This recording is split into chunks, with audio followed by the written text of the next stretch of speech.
The Death Mage Who Doesn't Want a Fourth Time. Chapter 86.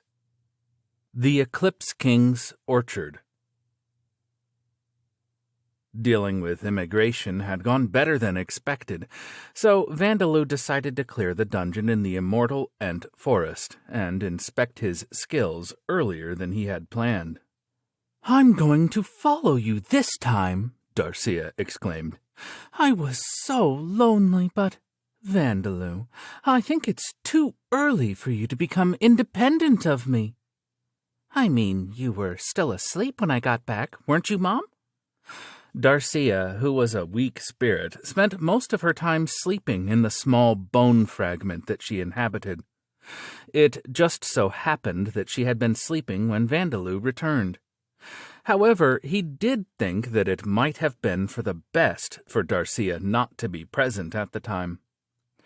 "So I was thinking, what if you turned me into a fire ghost like Leviathan?" asked Darcia. "I was burned to death as well. I'm sure I'm suited for it."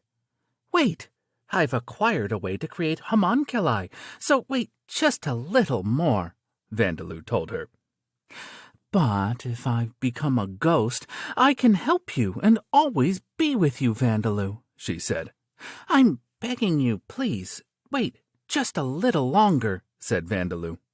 "Also, something might happen to you if evil gods are around." "I have to hurry with this," he thought. "Aren't there any evil gods, any wicked gods?" "Boy, why are you holding a hatchet in one hand?" asked Zadiris. "Also, I do not think that there would be any evil gods in a dungeon that has only just appeared." "No, I thought there was a sliver of hope that there would be," said Vandaloo. He had stopped his Namahage impression and looked up at the dungeon that appeared in the Immortal Ent Forest. The members who were exploring this dungeon were Pavina and the other youths, the women minus Eleonora, Bone Man, Vigaro, 10 cemetery bees, and Luciliano, the baggage carrier. "But I am someone who works with my mind, Master," Luciliano protested. "You don't actually have to carry the baggage," said Vandaloo. "Watch our spells from behind, and if you have any advice, go ahead and give it to us." Although Luciliano was a unique C-class adventurer, his ability in battle was quite unimpressive. However, although he had apparently been partially excommunicated, he was a mage who had studied under a master at the Mages Guild. He might have knowledge or ways of thinking that Vandaloo and the others did not have, as they were mostly self-taught. "And you're supposed to be my apprentice, aren't you? Please, watch my magic, and if you think that there's something else I could apply it to, let me know," said Vandaloo. "I shall do that, Master," said Luciliano. Thinking that this was impossible, Vandaloo faintly hoped that Luciliano would give up. "But if the inside is too narrow or the monsters are strong, we'll come back and start again," said Vandaloo. "I know," said Kachia, "but it's all right. I've become much stronger than last time." "You won't cry?" Vandaloo asked her. "I won't cry. I definitely won't cry." They entered the dungeon while teasing Kachia to find that there was a forest inside. It was different to the Devil's Nest forest, the forest full of broad-leafed trees near Talosheim, and the forests filled with giant ferns in Borkus's subdragon savanna. It was a coniferous forest with pine and cedar trees. "While you were away, we ventured into the first floor to ensure that a monster rampage did not occur, and this was how it appeared, my lord," said Bone Man. "The monsters were like that."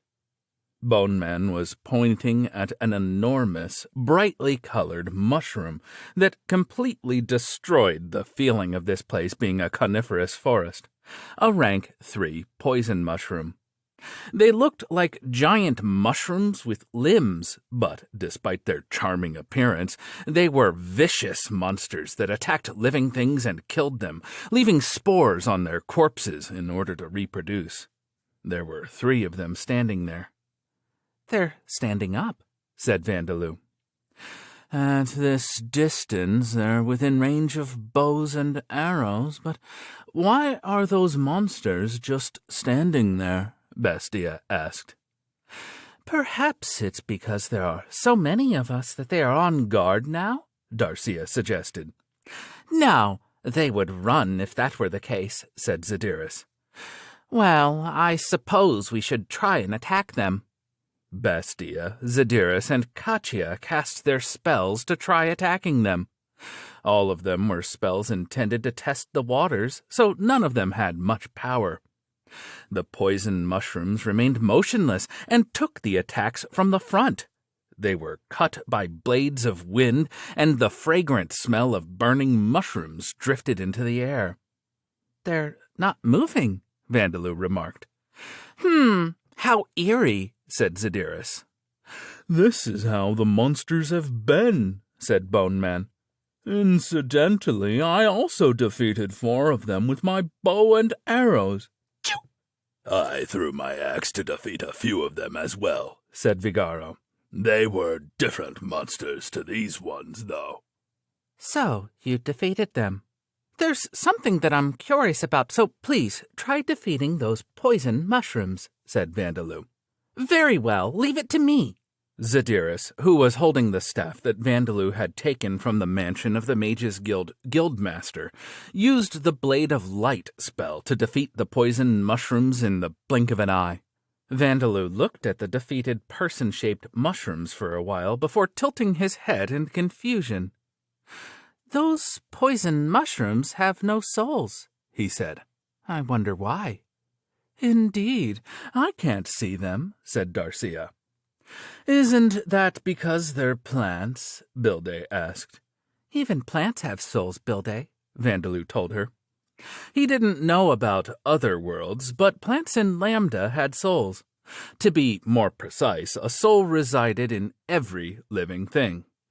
It was true that he didn't know if microscopic organisms and viruses had souls. He couldn't see them without an electron microscope. But plants had souls, so it was difficult to imagine that poison mushrooms would not have them. "Also, poison mushrooms we defeated in other places had souls," Vandaloo pointed out. "Then why in the world don't they have any?" Darcia wondered. "Aren't the souls still somewhere inside?" Vigaro asked. "No, they're already dead," said Vandaloo. "But let's check whether there are magic stones." Magic stones normally appear in the parts of monsters where their hearts were when they died. Thus, if magic stones were present in a monster's body, it was certain that the monster was dead. Cutting open the poison mushrooms' bodies revealed that magic stones had indeed appeared. These poison mushrooms were unmistakably dead. I don't understand," said Vandaloo. "It's not like I broke their souls, but they were able to exist even without them. Luciliano, do you have any ideas?" he asked. "Master, I am a mage, not a spiritualist, so I could not possibly know," Luciliano replied. "Chew! I did not pay it much attention earlier, but thinking about it again, it is strange after all," said Bone Man. "Could it be because this is a dungeon that you created, my lord?" "Indeed, it is difficult to say, as I have never heard of an artificially created dungeon before, but, well, apart from undead, only spiritualists and you can see whether they have souls or not, boy," said Zadiris. They could not be certain of anything. It was unclear as to what principles and mechanisms were at work to generate monsters inside dungeons, so they did not know anything at all. "Well, as for why they have no souls, the next time I have the opportunity to meet a god, I'll ask," said Vandaloo, but there was no telling whether any gods would even answer his question. This question was stepping into the realms beyond mortal knowledge. Dungeons generated monsters one after another thanks to the Demon King Gududanis' Circle of Transmigration system. The countless souls flowing through the system were used to create the monsters of the dungeons. This applied for dungeons created by the evil gods as well. But Vandaloo did not have his own Circle of Transmigration system, nor did he know of a way to use the other systems. Because of this, the monsters in the dungeon created by Vandaloo were like soulless robots with living bodies. The exceptions were monsters that had entered the dungeon from outside, or monsters whose empty bodies had been possessed by exterior souls. The same applied for Heinz's skeleton caverns near the city of Nearchy. The monsters had been programmed to move based on Vandaloo's hatred, and obeyed this programming the moment they were born. Other than the monsters in this initial monster rampage, the monsters of that dungeon did not have souls. But this information was only known to the gods, so Vandaloo and his companions could not even make such conjectures. They had no choice but to put this matter aside for now and continue on. "Well, isn't it fine?" said Darcia. "You can still earn experience points, can't you?" Vandaloo shook his head. "We can, but since they're just standing there like scarecrows, we won't get practice for our skills," he said. "It would be better if they just attacked us normally." There were poison apes nearby, apes with venomous saliva, motionless like the poison mushrooms. The moment Vandaloo finished speaking, as if a switch had been flipped, they all attacked his party. After being surprised by the poisonous apes, but defeating them without incident, Vandaloo and his party investigated why they had suddenly begun moving by examining other monsters. "Stop, turn over, paw, stay, come, stop." "Yes, the only ones that work seem to be stop and come," said Vandaloo, watching the rank 4 poison ents freeze like dolls and attack by swinging their branches based on his commands. "How surprising! Is it different from taming them?" asked Katya. "Yes, it is," replied Vandaloo. "They don't obey any other commands. For example, please take me around this place 3 times. There was the sound of buzzing wings. The cemetery bees grabbed Vandaloo's legs, flew up, and took him around 3 times before letting him back down onto the ground. "And now, take me around this place 3 times. Vandaloo tried giving the same command to the poison ents, but they stayed frozen, not moving an inch. "As you can see, they don't respond to my words." "Wouldn't one normally tell them to spin around 3 times?" Luciliano muttered. His words were ignored as everyone gave these strange monsters bewildered looks. "It does seem different from taming," said Bastia. "Isn't it because they have no souls? I don't know much about soulless creatures, though," said Katya. "Perhaps they do listen to some of Vandaloo's commands, because he's the one who created this dungeon?" Darcia suggested. "Indeed, now that I think about it, they seem quite similar to golems," said Bastia. "Similar to golems," Luciliano replied. Feeling relieved that he had not been ignored this time, he began explaining. "Golems are puppets created by alchemists. Although there are various ways to create them, the one thing they have in common is that they produce golems with no souls. Thus, in order to move, they require direct orders from the alchemist that is their master, or they must be provided with artificial personalities, with orders given to them beforehand. It is said that golems as useful and capable of making decisions as humans existed in the ages of gods. But now, even those that merely respond to the sound of their masters' voices and are able to obey a number of simple commands are considered high-class products, Master. The golems that Van creates are quite different, though," said Bastia. No alchemist is capable of creating golems as capable as masters, said Luciliano, his mouth twitching. If they could, the world would undergo a revolution.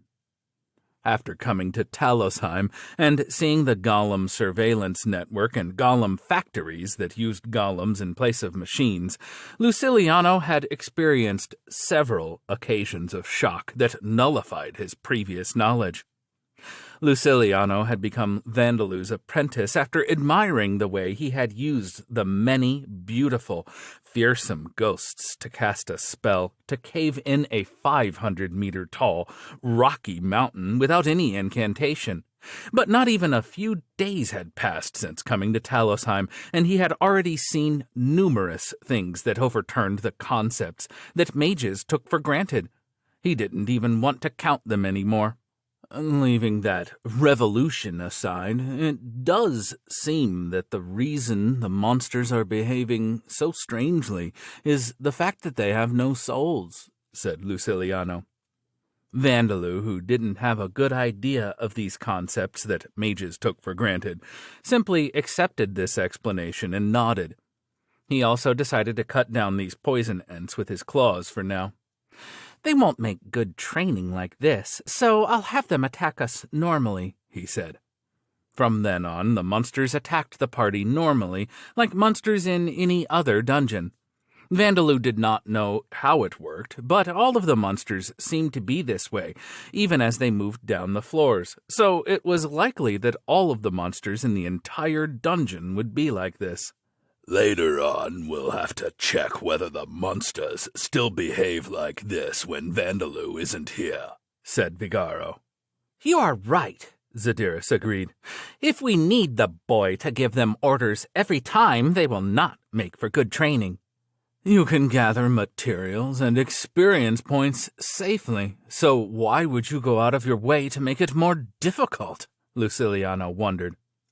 Vigaro and Zadiris were of a warrior race, but Luciliano gave them a perplexed look, seemingly unable to understand.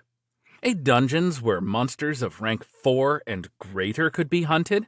Every nation would want this dungeon if they knew about it. What are you saying? Asked Zadiris. You are an adventurer, are you not? I am an adventurer, but not all adventurers like adventures, Luciliano replied. I suppose there would be a lot of people who would continue doing this because they can't gain experience points any other way. And even if our skills don't level up, we do gain levels. I might have been pretty happy about this before I became a ghoul, said Katia. She seemed to agree with Luciliano. It seemed that not all adventurers were warriors. This fact surprised everyone other than these two. What did you say? Are adventurers not always full of fighting spirit? Zadiris exclaimed in shock. I thought everyone was as reckless as me, said Vigaro. Are they not? Asked Levia. Borkus in particular was always saying that combat was the daily bread of warriors in Talosheim. I was so surprised that my jaw— My lord, please pick it up for me, said Bone Man. It's hard to believe. What do you think, Van? Bastia asked. It was not only the ghouls, who had only encountered adventurers who had come to hunt them, who thought that all adventurers loved fighting. Princess Levia had believed this as well. Well, the adventurers I know are Mom, Katia, Borkus, and the others. I think that people like Katia are in the minority, said Vandalu as he picked up Bone Man's jaw. It seemed that one could not gain good knowledge with a small view of the world. Vandalu's party descended from the 3rd floor to the 4th floor, checking whether there were any monsters or traps. There were some differences between the floors of this dungeon, such as the leaves of the trees and patches of wetlands, but they were mostly forests. Other than the top few floors, the monsters were mostly plant-type monsters of rank 4 and above. The next most common monsters were insects, amphibians, reptiles, and animals and fish, in that order. Many of the monsters had the ability to inflict poison and disease, so anyone trying to clear this dungeon without preparing properly beforehand could run into unexpected difficulties. If they weren't undead, that is. There were quite a few traps, too. Pitfalls, webs that fell from overhead, vines that dragged the victim's legs up into the air. There were even logs with spikes that came flying from the side when tripwires were carelessly triggered. They were not the kind of traps that would be found in ruins. They were mostly the kind of traps that would be used in guerrilla warfare. If the difficulty of the dungeon was formally classified, I suppose it would be considered C-class, said Luciliano. C-class, huh? The only C-class dungeons around here before this was Baucus's Sub-Dragon Savannah, so everyone should be happy, said Vigaro. It's been packed every day, said Bastia. Lately, it's not been unusual for there to be more people trying to clear the dungeon than monsters inside of it. Actually, nobody goes to clear the D-class dungeon except for the stonemasons and fishermen nowadays, so they're pretty empty, said Katia. I'm not going to them these days either. There were 4 other dungeons near Talosheim, but there was only one B-class dungeon and one C-class dungeon, so Bastia and Katia had been finding it troublesome to find a place to train. The C-class dungeon is packed full of people? Are all the people here monsters? Luciliano wondered. Normally, dungeons of C-class and above would not be packed. There were few adventurers who could progress to C-class and beyond. D-class dungeons, on the other hand, would be contested fighting grounds for the many D-class adventurers. The only time when C-class dungeons were full of people was when the first couple of floors contained desirable items for veteran D-class adventurers, or when certain products or monster materials were selling for a higher price than normal. Nobody could blame Luciliano for being amazed. Things weren't like this 200 years ago, though, said Levia. Until Vandaloo brought Levia-sama and the others back, it was like the whole nation except for me and the children were adventurers, said Darcia. And us undead do not tire, said Bone Man. We can train in the dungeon for days on end. On top of that, I train in the dungeon, and the ingredients for fish sauce, miso, and soy sauce can only be gathered in the dungeons. Everyone is working hard, said Vandaloo. As a result, the tireless undead and the normally lazy ghouls visited the dungeons often. Everyone leveled up, and until the former slaves moved into Talosheim, most citizens were about as capable as C-class adventurers in battle. Without the dungeons, we'd have to walk around for half a day away from the city to find monsters of rank 5 or higher, said Bastia. I don't want to leave Jaddle alone for too long. Raising children is difficult, isn't it? But this place is right inside the city, and you could make day trips if you're just venturing into the first few floors, couldn't you? Said Darcia. Also, the trade post is close by, so moving materials there won't be too hard, said Bilde. The 3 housewives were having a dangerous conversation. Working women do need to consider the distance and methods of transport, Vandaloo agreed. The next time I make a dungeon, I'll make it closer to the city. I wonder if I can dismantle Garon's Valley and Doran's aquatic caverns and rebuild them somewhere else. It would be convenient if you could, but I have never heard of dungeons being moved in such a way, said Zadiris. Luciliano gave a hollow laugh. Master appears to be very free, but I wonder who am I supposed to discuss things with? Choo, choo, choo! It appears that my lord's apprentice has finally realized that superficial efforts will not make him worthy, said Bone Man. After that, Vandaloo and his party continued through the endless dungeon, inspecting his new skills and investigating whether the dungeon's products and monster materials were usable. Blood work was a similar, superior version of the blood-sucking skill. The amount of stamina and mana recovered by drinking blood was dramatically greater than through blood-sucking. Wounds healed faster, and it seemed to increase his attribute values as well, though only by a few %. Although this skill was apparently quite famous, Luciliano was familiar with its details. It is a skill that indicates that one has consumed enough blood for the skill to become a superior skill, and many who possess the skill are apparently assaulted by a powerful thirst for blood, he explained. But you are perfectly fine, aren't you, Master? Due to the skill's properties, many who possessed it were powerful vampires, and the reason they manipulated humans in the shadows was to maintain a reliable source of blood to drink. I can drink as much blood as I want by hunting whatever monsters are available, can't I?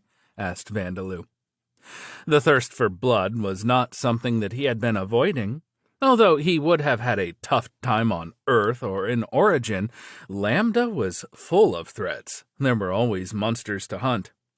And, unlike vampires who valued the blood of virgins, Vandaloo didn't care whether the blood came from a middle-aged man, a bandit, or an orc. He didn't have any particular preferences when it came to his taste of blood. He did not enjoy strong-smelling goblin blood or the blood of animals with bad-tasting meat, however. Speaking of which, what are the vampire zombies working under Eleonora doing for blood? Zadiris asked. I have not seen them drinking blood very often. When they were training in the dungeons with us, they were drinking monster blood, Vigaro told them. They sometimes drink a little of my blood, too, said Vandaloo. The vampire zombies, don't they absorb some whenever they eat raw meat? I suppose I shouldn't have asked this question in a country of undead. Luciliano had been treated like an outsider in human society, but he was astounded to find that in Talosheim he was a normal person. He was worried that he would lose his title of degenerate. Next was the inspection of Vandaloo's insect binding technique, but this turned out to be simple as well. It's really going inside, said Vandaloo. Is that really all right? Asked Bastia. There doesn't seem to be any particular problems, Vandaloo replied. There was a large, vividly colored, venomous-looking earthworm in his hand, and then it slowly dug its way inside his hand. Isn't that a pain worm? It's only rank 1, but it has tiny, poisonous needles growing all over its body, asked Katia. So it seems, said Vandaloo. How can you be so calm about it? Bastia and Katia's voices sounded a little strange as they watched the pain worm disappear completely inside Vandaloo's hand. But there wasn't a single wound on his white, unhealthy-looking, candle wax-like skin. My vitality hasn't gone down either, so it doesn't seem that there is any problem with this. Choo! Are you saying that you consumed that creature? Bone Man asked. No, I don't think that that's the case, Vandaloo replied. Look, it can come out whenever it wants, too. The pain worm slowly emerged from Vandaloo's other hand. It plopped onto the ground, but Pete leapt out after it, grabbed it in his mouth, and returned into Vandaloo's hand. It's difficult to believe, but it seems that the insect binding technique is a skill that allows one to equip insects to the body, said Bastia. Equip insects? Will they actually be useful? It's not like you can punch enemies with insects, right? Said Vigaro. Well, that explains the mystery of why Pete settled in my hair, said Vandaloo. As for whether they'll be useful, they probably will be. Cemetery bees, can you enter my body the same way? Showing no signs of hesitation, the cemetery bees silently entered Vandalu's body. They forced themselves mercilessly into Vandalu's head, despite their size, so it looked quite grotesque, but Vandalu didn't feel any discomfort or pain. And then, once the cemetery bees were completely inside him, Vandalu was able to control them as if they were a part of his body. He could poke their heads out from his hands or their poisonous stingers from the tip of his tongue. In the same way, he was able to produce peat from anywhere in his body on command. I see. So I can control any insect-type monster that I've tamed, Vandalu concluded. By the way, what's wrong? Everyone except for Vandalu's apprentice touched their own heads cautiously as they looked up at him. It's just that they were completely inside your head, so I was wondering if it's still all right, said Bastia. My lord, it may be fine for you, but to those watching, it appears as if you are being consumed by the insects, said Bone Man. I'll make sure to avoid using this in front of people, then. By the way, what about Luciliano? He's fainted over there, but I suppose we can't blame him, said Katia. Insect binding technique was a skill that allowed Vandalu to equip insects inside his body, and if those insects were tamed, then he could produce them or a part of their bodies from his own at will. But if the insects stayed equipped for more than a few hours, they would begin taking nutrients they required from the host's body. In other words, Vandalu had to eat a lot in order to avoid losing vitality to them. That was the kind of skill this was. It would probably be another excellent skill for Vandalu alongside dead spirit magic. What if I equipped the insectoid monsters that I've tamed, entered a city, and registered at the Tamers Guild? Vandalu wondered. I'm a ghoul, so I don't know much about guilds, but I believe that it would be best to give up on this idea, said Zadiris. Vandalu, I don't think that's a good idea either, said Darcia. I'm sure you will shock everyone. It'll be more than a shock, said Katia. Luciliano hasn't even woken up yet. There should be relatively harmless monsters like pixies living somewhere, shouldn't there? Asked Vandalu. At the very least, it seemed that there were no pixies in this dungeon. Are pixies insects? Darcia wondered. For now, I'm going to tame useful-looking insectoid monsters and equip them, said Vandalu. It's probably best to test how many I can fit at the same time, too. Try to make sure that they're cute ones, okay? Said Katia. I'll see how it goes. Vandalu nodded, but he couldn't really imagine what Katia had in mind. What were these cute insects that Katia mentioned? Bees and centipedes did not seem to fit the criteria, so woodlice, perhaps?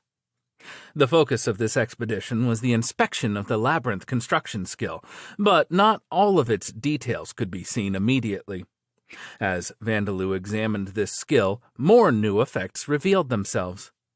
First, whenever Vandalu descended to a new floor, he could see its overall layout. The moment he took his first step, a map would appear over his head. He could change the structure of floors that had already been cleared. He could build walls, set traps, even create staircases connecting floors, though only when both floors had already been cleared. Oh, there's a wall of trees appearing right in front of us. To think that you could make pitfalls and even stairs. It uses up quite a lot of mana, though, said Vandalu. Small traps and walls cost 10,000 and 10 million for stairs that lead both up and down. But that's not a lot for you, is it, Van? Said Bastia. That's true. That's amazing, Vandalu, said Darcia. If you used it to create walls on all sides, we could rest safely, couldn't we?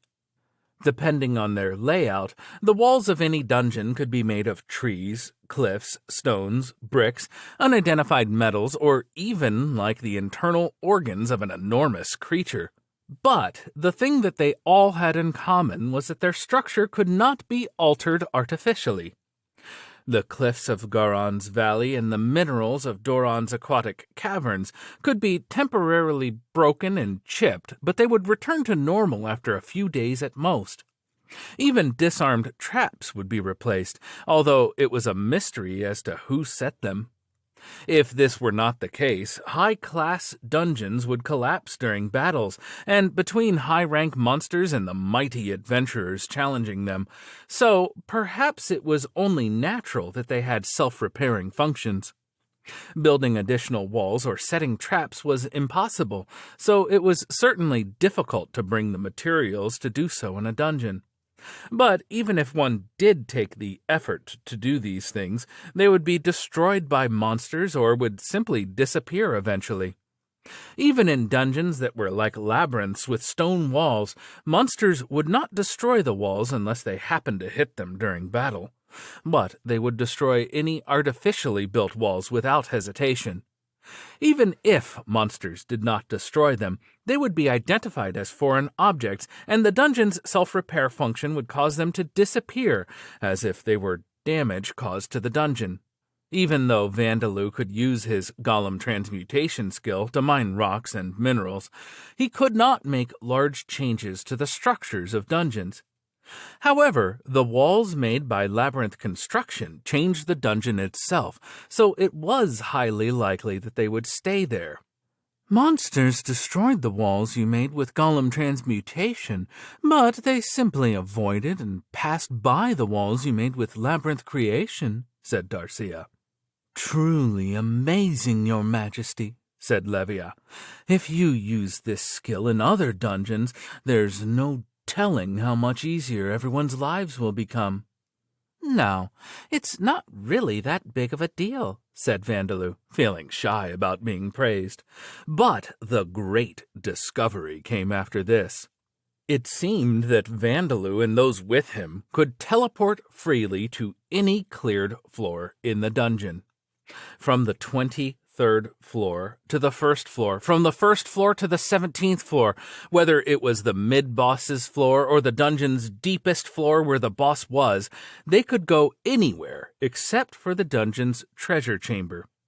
And it wasn't only the entrances to the floors that they could teleport to. They could teleport to any point in a cleared floor. Even the magic items installed in dungeons through advanced alchemy were not capable of doing this. Teleporting is interesting, isn't it? Said Vandaloo. I suppose this makes you invincible in any dungeon you've already cleared once, boy, said Zadiris. Yeah, I think any adventurer who works in dungeons would want this ability, said Kachia. With the materials, treasure, and tamed monsters in hand, Vandaloo and his party left the dungeon. To place the spirits around you into the soulless monsters. Is this not an artificial reincarnation? Said Luciliano, trembling unnaturally in shock and fear. My lord, it seems that your apprentice is going to begin frothing at the mouth soon. Should you not have held back a little? Bone Man suggested. Vandaloo thought that Luciliano was overreacting. In his mind there was nothing different from this and creating golems or undead. But the monsters that were following him now were important to him. I want fruits and spices after all, said Vandaloo. I cannot hold back. The dungeon had contained all kinds of plant-type monsters, and among them there had been ents and monster plants formed from trees that produced fruit. There was wild strawberry, watermelon, and capsicum monster plants, as well as ents that produced pears, cherries, raspberries, blueberries, coffee, citrus fruits, bananas, mangoes, avocados, and sap that could be turned into syrup. There were even monsters bearing fruits that Vandaloo didn't even know. He didn't know whether these fruits even existed on Earth. Chew! In that case, it can't be helped, said Bone Man, as he quickly joined Vandaloo in enjoying the fruits that he had never seen before. Despite being made of bones, he was quite the big eater. The next day, this dungeon was named the Eclipse King's Orchard. Luciliano, a rare research-type adventurer. He is a C-class, but his actual ability in combat is equivalent to a D-class adventurer. His high-level magic is specialized for creating undead. The undead he makes are live dead that he creates by granting life force to fresh corpses, so they are different from the specimens that Vandaloo creates. Incidentally, he lost his qualifications as an adventurer when he became a slave.